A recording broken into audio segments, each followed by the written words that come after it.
যিনি মারা গিয়েছেন এবং যিনি হত্যা করেছেন দুজনেই হচ্ছে পূর্ব বাংলা কমিউনিস্ট পার্টির সাথে জড়িত বলে আমরা প্রাথমিকভাবে জানতে পেরেছি। ঘটনাস্থল থেকে আমরা একটি মোটরসাইকেল উদ্ধার করেছি এবং একটি তাজা বুলেট এবং একটি বুলেটের খোসা উদ্ধার করেছি।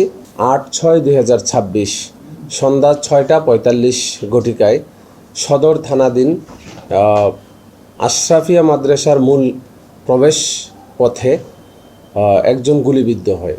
আমরা খবর পাওয়ার সাথে সাথে ওখানে যাই, গিয়ে যিনি গুলিবিদ্ধ হন তার পরিচয় আমরা শনাক্ত করি এবং এরপর যারা গুলি করেছে, কে গুলি করেছে তাৎক্ষণিকভাবে আমরা জানতে পারি নাই। তাকে আমরা হসপিটালাইজ করেছি এবং সে হসপিটালে মারা গিয়েছে। তো এরপরেই আমি আমার টিমকে নির্দেশ প্রদান করি যে জরুরি ভিত্তিতে অপারেশন লঞ্চ করার জন্য এবং অপারেশন লঞ্চ করার পরে আমরা সন্দিগ্ধ এই মামলার 3 জন আসামিকে আমরা গ্রেফতার করতে সক্ষম হই এবং এই মামলার 3 জন গ্রেফতারকৃত হচ্ছে মতিয়ার রহমান 40, তার পিতার নাম হচ্ছে পিতা মোহাম্মদ আকমল খা, গ্রাম ধর্মগ্রাম। আরেকজন হচ্ছে মোহাম্মদ শরীফ প্রামাণিক, পিতা আমিন প্রামাণিক, গ্রাম পুষ্পপাড়া আতাইকোলা।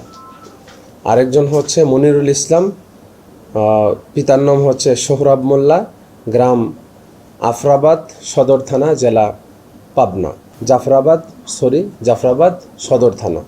আমরা এই 3 জনকে সন্দিগ্ধ 3 জনকে গ্রেফতার করতে পেরেছি। আর ঘটনাস্থল থেকে আমরা একটি মোটরসাইকেল উদ্ধার করেছি এবং একটি তাজা বুলেট এবং একটি বুলেটের খোসা উদ্ধার করেছি।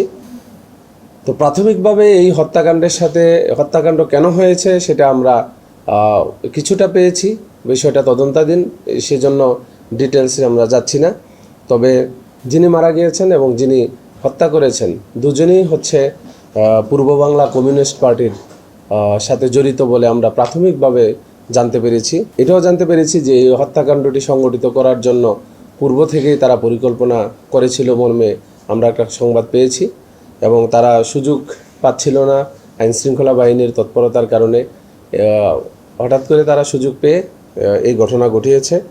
তবে মূল প্রাইম অ্যাকিউজড যিনি, তাকেও আমরা শনাক্ত করতে পেরেছি এবং কারা কারা এই ঘটনার সাথে জড়িত আমরা অনেককেই শনাক্ত করতে পেরেছি এবং তারা খুব দ্রুতই তাদেরকে আমরা আটকপূর্বক তাদেরকে বিচারের মুখোমুখি করব।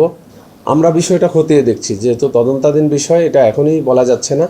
তবে প্রাথমিকভাবে যেটুকু জানতে পেরেছি এইটুকু আপনাদেরকে বললাম।